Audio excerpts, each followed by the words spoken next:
Artis tempatan yang sebelum ini pernah menimbulkan kontroversi mengenai kes tangkap khalwat dan isu pertunangannya kini dikatakan sudah mempunyai teman pengganti.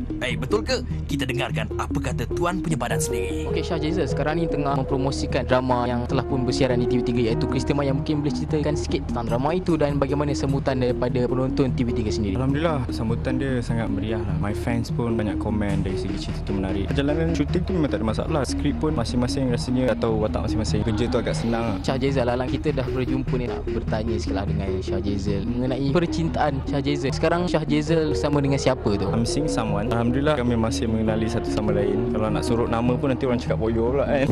Nama dia Hanis Husna. Masih dalam mengenali satu sama lain. Ini yang keberapa selepas putusnya pertunangan Shah Jazel itu dulu? Yang pertama, baru lagi. Saya putus pun dah dekat 2 tahun lah. Saya baru dengan Hanis 3 bulan lah. Lepas 4 bulan.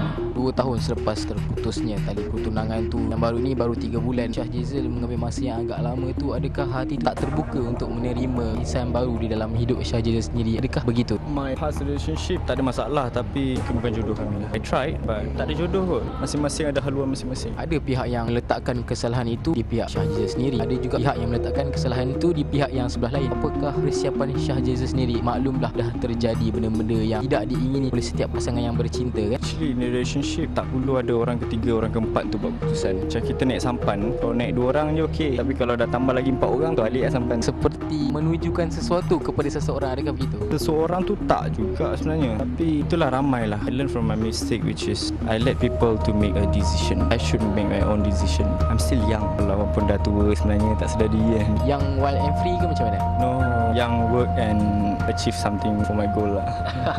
Staff dia call, suruh tarik